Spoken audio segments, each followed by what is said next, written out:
Sud Radio, on parle IMO. On parle IMO, l'émission 100% immobilier sur Sud Radio. C'est tout de suite avec Marc Ezrati, avec qui on va démarrer pour le Mac de la semaine. Aujourd'hui, les amis, vous nous écoutez sur Sud Radio. On vous fait découvrir les bons réflexes pour éviter de vous faire arnaquer quand vous voulez rénover votre maison. Et croyez-moi, il faut faire attention. Sud Radio, le Mac de l'IMO, décryptage et tendance de l'immobilier.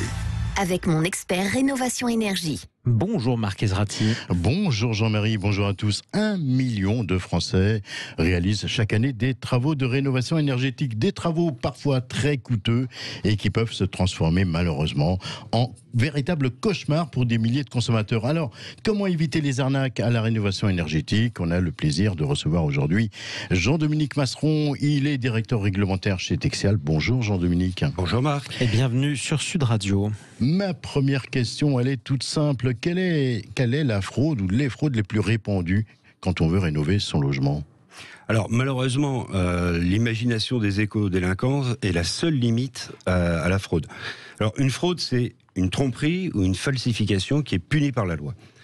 Les principales sont le démarchage téléphonique, l'absence de visite technique préalable, le non-respect des délais de rétractation de 14 jours, aucun travaux ne doit être réalisé le jour même, et puis le plus ennuyeux, les travaux mal ou non effectués qui obligent parfois à refaire aux frais du particulier, sans possibilité de toucher de nouvelles aides, les travaux.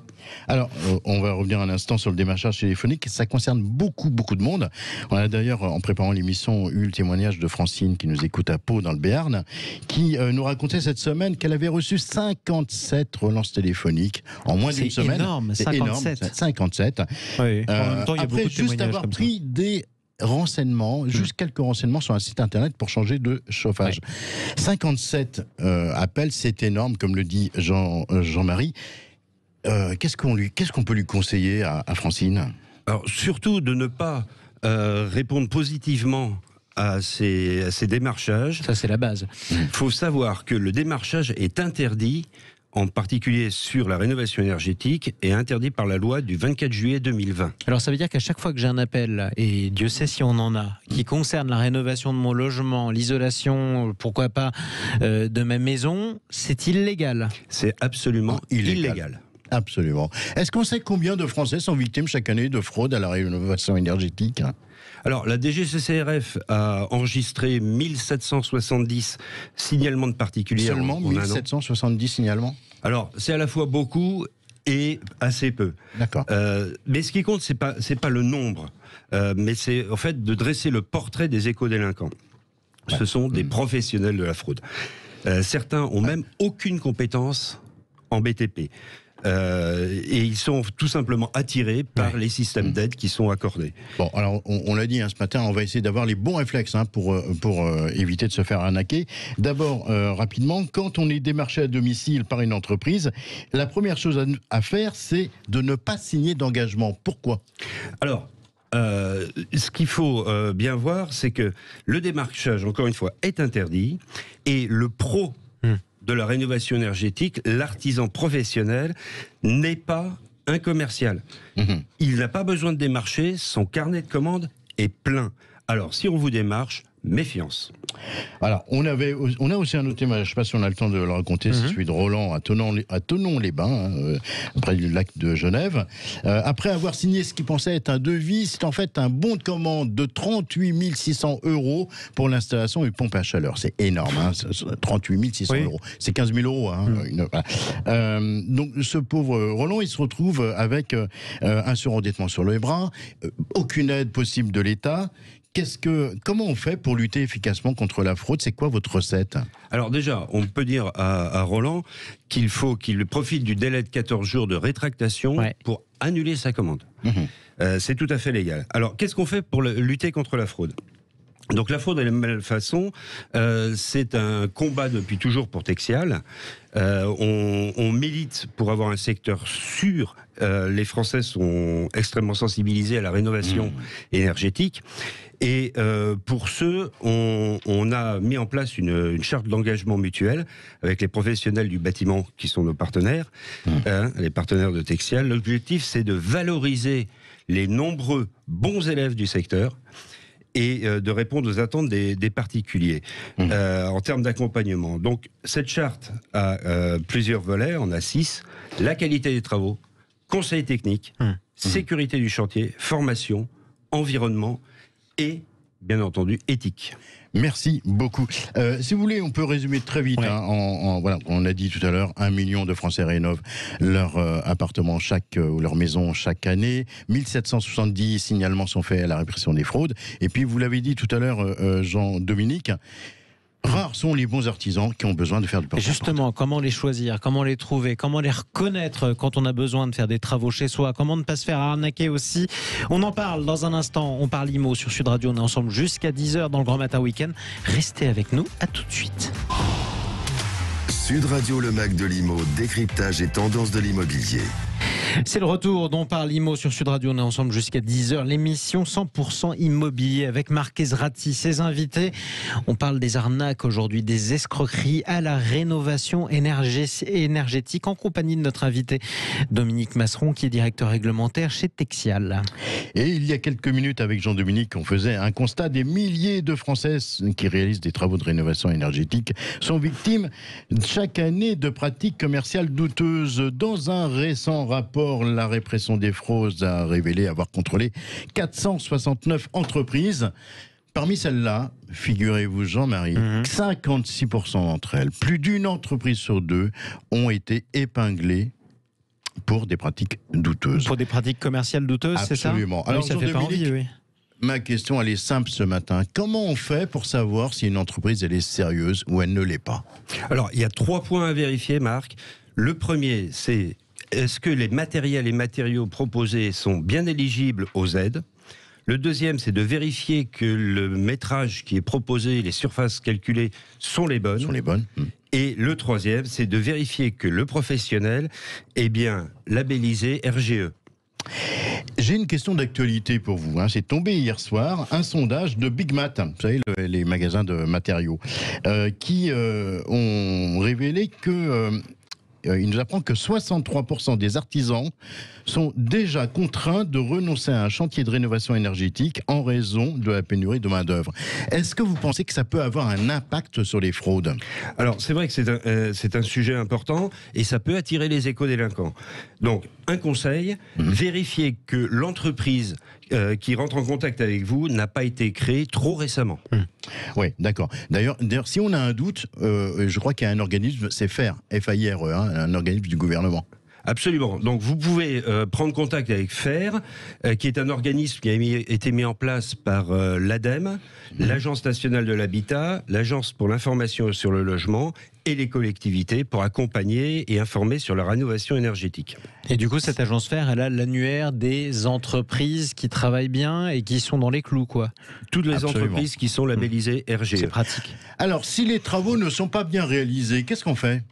Eh bien, dans ces cas-là, malheureusement, vous n'avez plus droit une deuxième fois aux aides. Donc, l'important vraiment, c'est d'être conseillé en amont et de bien choisir le professionnel qui va vous accompagner.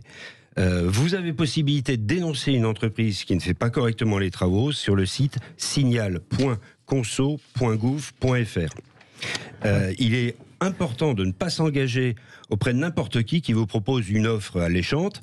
Nous invitons à faire contrôler votre devis avant de le signer, bien entendu, et de vérifier l'éligibilité de l'artisan pour que votre projet se déroule sans accroc. Mais alors là, du coup, on vient de parler de la prévention, Marc, mais pour résumer, si jamais c'est trop tard et qu'on est déjà victime d'une arnaque à la rénovation, qu'est-ce qu'il faut faire ? Eh bien, comme l'a dit Jean-Dominique, il y a une seule adresse à retenir, c'est celle de la répression des fraudes, signal@conso.gouv.fr. Signal.conso.gouv.fr, avec cette agence FAIRE aussi qui déjà permet de prévenir en vérifiant que l'entreprise. Et puis on a aussi des informations auprès de nos partenaires, Texial ou Mon Expert Rénovation Énergie. Merci à vous Marc Ezrati, merci à vous surtout Jean-Dominique Masseron, directeur réglementaire chez Texial. Allez tout de suite, place au journal de l'IMO. Sud Radio, on parle IMO, le journal. Avec gardienrecrute.com, le site de recrutement 100% gratuit dédié aux gardiens et employés d'immeubles. Le journal de l'IMO qui est aussi avec Marc Ezrati, bien sûr. On commence ce journal, Marc, avec une étude de meilleurs agents sur l'impact de la nature auprès des acquéreurs français. Et d'après cette étude de Meilleur Agent, on apprend, qui est parue cette semaine, on apprend que 55% des biens vendus depuis un an dans les 11 principales villes françaises sont à moins de 15 minutes à pied d'un parc ou d'un jardin. On apprend également dans cette étude que la présence d'un parc ou d'un jardin situé à 5 minutes à pied maximum du domicile, c'est plus 3% du prix en plus. Est-ce vraiment une surprise en même temps? Un jardin, tout le monde va en avoir un. Faut bien Exactement. Quand même qu'on en profite de la nature. Marc, on parlait de l'escroquerie en début d'émission dans On parle IMO. Une nouvelle arnaque a été signalée par l'association de consommateurs UFC Que Choisir. Cette fois-ci, c'est une arnaque au faux mail de notaire. Et attention, si vous venez d'acheter une maison ou un appartement, plusieurs notaires ont été victimes de piratage informatique un peu partout en France.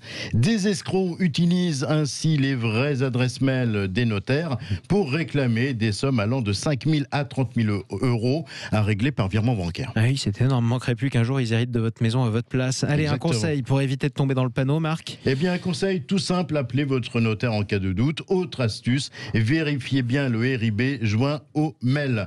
S'il est domicilié hors de France, comme c'est souvent le cas, alors sachez qu'un notaire ne peut pas percevoir de fonds sur un compte domicilié à l'étranger, mais seulement sur un compte spécifique ouvert en France auprès de la Caisse des dépôts. C'est toujours bon à savoir. Dans tous les cas, appelez votre notaire au moindre doute et avant de donner votre RIB ou alors de dépenser quoi que ce soit sur Internet. Allez, on finit, Marc Ezrati, avec l'offre d'emploi que vous avez sélectionnée sur le site de notre partenaire gardienrecrute.com. Et aujourd'hui, c'est un groupe immobilier qui est situé à Athis-Mons dans le département de l'Essonne qui recherche un gardien d'immeuble. Vous êtes titulaire d'un CAP gardien d'immeuble, vous justifiez d'une expérience d'au moins 3 ans, vous êtes dynamique et organisé, ce poste en CDI est fait pour vous. Rémunération entre 1 800 et 2 000 euros par mois brut, plus un 13e mois. L'offre, on la retrouve comme d'habitude sur le site de notre partenaire gardienrecrute.com. Et en plus, entre 1 800 et 2 000 euros brut par mois, ça veut dire que vous pouvez toucher les 100 euros. Ces 100 euros de Jean Castex. C'est toujours bon à savoir, pour une fois. Merci beaucoup, Marc Ezrati. On parle IMO, l'émission 100% immobilier de Sud Radio. Tout de suite, place à l'instant Réno. Et bonjour Thomas Burgos. Bonjour Marc. Responsable développement et marketing chez Mon Expert Rénovation Énergie. Thomas, vous avez publié cette semaine le baromètre Les Français et la rénovation énergétique avec OpinionWay. Où en est-on ? Alors Marc, saviez-vous déjà que les Français paient en moyenne 184 euros par mois de facture énergétique ? Ah, c'est beaucoup. Ce montant dépasse même 200 euros pour 20% de la population. Malgré cette facture importante, 36% des Français disent avoir toujours froid chez eux et 48% sont même convaincus de la nécessité de réaliser des travaux dans leur logement. Un autre élément intéressant qu'on apprend dans cette nouvelle édition du baromètre, c'est que les Français ont une prise de conscience sur la valeur verte de leur logement. Oui, Marc, pour 76% des Français, l'étiquette énergétique sera un critère important dans leur projet d'achat. Pourquoi ? Parce que pour la population, avoir une bonne étiquette énergétique veut dire un budget énergie mieux maîtrisé pour 25%, un meilleur confort pour 47% et une revente facilitée pour 33%. Et pourtant, même si le budget travaux des Français reste modeste, 2/3 d'entre eux ne connaissent pas les aides disponibles à la rénovation énergétique. Mais Marc, ça ne devrait pas concerner nos auditeurs puisqu'on en parle tous les samedis. Alors, prêt à rénover ? Oui, effectivement. Merci Thomas Burgos. Toutes les infos sur la réno énergétique, on les retrouve sur votre site monexpert-rénovation-énergie.fr. Allez, restez avec nous sur Sud Radio. On se retrouve dans quelques instants pour la suite dont parle IMO avec le coaching IMO de Grégoire Berthoud. Aujourd'hui avec Grégoire, on va se poser une question. Tiens, combien ça coûte de rénover sa maison ? On se retrouve dans un instant. À tout de suite. Sud Radio, on parle IMO. On parle IMO, l'émission 100% immobilier sur Sud Radio. On est ensemble jusqu'à 10h avec Marc Ezrati en compagnie de son invité Grégoire Berthoud, directeur de la communication du groupe PAP. On passe tout de suite au coaching IMO, les amis. Après avoir parlé d'arnaque à la rénovation, on se demande combien ça coûte la rénovation, tout bêtement. Bonjour Grégoire Berthoud. Bonjour Marc. Alors, on vient de parler des risques d'arnaque dans la rénovation énergétique. Dans notre coaching ce matin, on va s'intéresser au coût des travaux.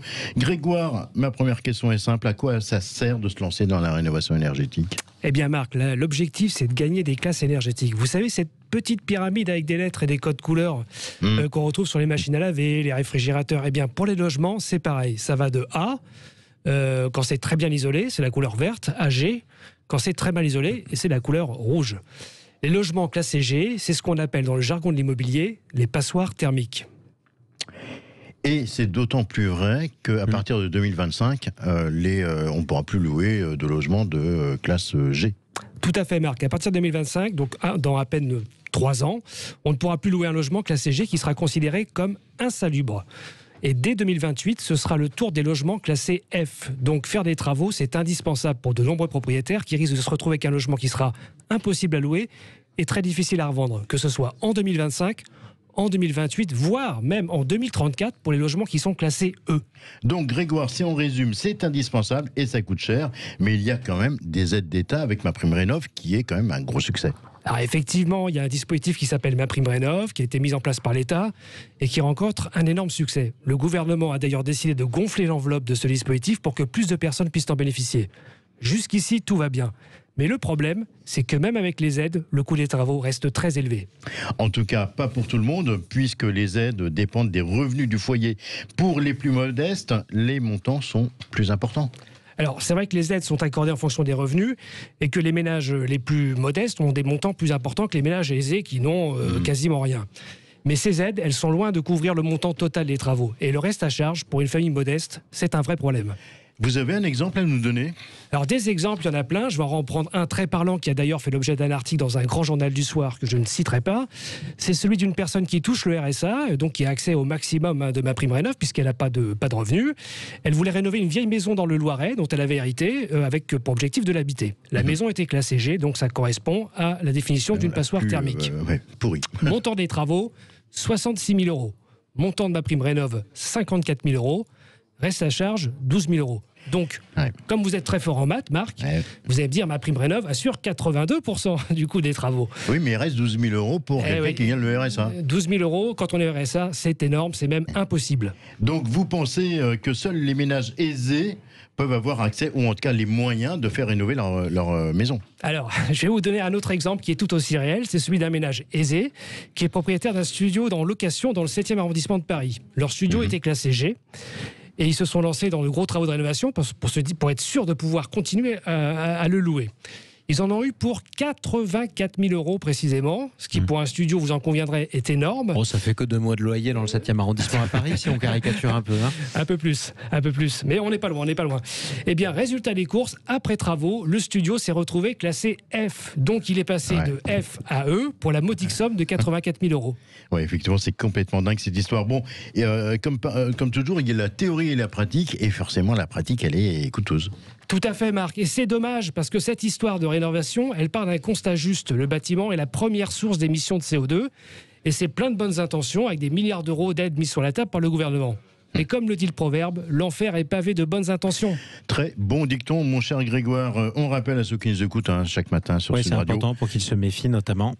Qui se méfie, donc le signal.conso.gouv.fr. Non, mais voilà. Mais sinon, ils peuvent aussi s'inscrire sur le site de PAP.fr et avoir des conseils avec un coach immobilier. Grégoire, on est quelques instants encore avec vous pour le bien coup de cœur. Vous nous amenez dans quel coin ce matin? Alors aujourd'hui, on part dans les Corbières, Marc. Pas pour le vin, on laisse ça à la Marty, d'Invino, mais pour une charmante maison de village en pierre avec des poutres apparentes et une grande cheminée située à Conillac-Corbières dans le département de l'Aude. Pour situer, c'est à mi-chemin entre Narbonne et Carcassonne, dans une très jolie région et avec du très bon vin. Cette maison dispose de 5 pièces, donc 4 chambres, sur 170 mètres carrés de surface habitable. À noter qu'il y a un immense séjour de 60 mètres carrés, avec, tenez-vous bien, une hauteur sous plafond de 7 mètres. Effectivement, c'est super. Quel est le prix de cette charmante maison? Eh bien, on est à 249 000 €, Marc. Ça fait 1 465 € du mètre carré pour une maison avec énormément de charme dans une très belle région. C'est idéal pour une famille, que ce soit en résidence principale ou secondaire. et il y a même du potentiel pour en faire des chambres d'hôtes ou un gîte. Merci Grégoire. Les images de ce bien, on les retrouve comme d'habitude dès la fin de l'émission sur les réseaux sociaux de Sud Radio. On peut aussi appeler Sud Radio au 0826 300 300. Absolument, laissez-nous vos messages au 0826 300 300 si vous êtes intéressé pour louer ou pour acheter ou pour demander des conseils, comment faire attention aux arnaques et comment aussi bien choisir les professionnels honnêtes, parce qu'il faut le rappeler, c'est quand même la majorité avec qui on peut rénover son logement. Tout de suite, on parle IMO, place aux 48 secondes pour convaincre. Sud Radio, on parle IMO, les 48 secondes. Avec Techway by Foncia, pour vivre dans un environnement sûr et sain.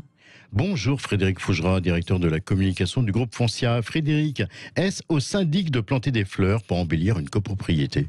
Bonjour Marc. Non, ce n'est pas au syndic de planter des petites fleurs dans les allées de la copropriété pour faire joli. Le rôle du syndic est un peu plus sérieux. Il est en charge de l'entretien de votre patrimoine dans le cadre d'une réglementation très stricte. Évidemment, on ne s'improvise pas syndic. Pour être syndic, il faut des compétences juridiques sérieuses. Pour être syndic, il faut des compétences comptables pour gérer un immeuble, ses dépenses courantes, ses assurances, ses prestataires, ses comptes bancaires. Enfin, pour être syndic, il faut des compétences techniques pour suivre et gérer des travaux, négocier avec des entreprises et des artisans. Et il faut être titulaire d'une carte professionnelle. Il faut aussi beaucoup de temps, de patience, d'engagement humain pour être à l'écoute et permettre à une copropriété, c'est-à-dire une collectivité, de vivre en harmonie, mais surtout de fonctionner. Voilà Marc, vous l'aurez compris, syndic, c'est un métier, c'est du temps, une organisation solide à laquelle déléguer toutes les responsabilités qui découlent de la gestion de votre copropriété et donc de votre patrimoine immobilier. Merci Frédéric Fougerat. À la semaine prochaine. On rappelle à ceux qui nous écoutent qu'ils peuvent retrouver cette chronique sur la playlist Techway by Foncia sur la chaîne YouTube de Foncia et dans l'ouvrage Copropriété 50 questions essentielles paru aux éditions Bréal by Studerama. Avec PAP, site immobilier de particulier à particulier. Et merci à tous. Toute l'équipe dont parle IMO, d'ailleurs, on se retrouve samedi prochain à partir de 9h20 sur Sud Radio. On parlera de quoi, tiens, la semaine prochaine? On parlera de co-living, vous savez, oui.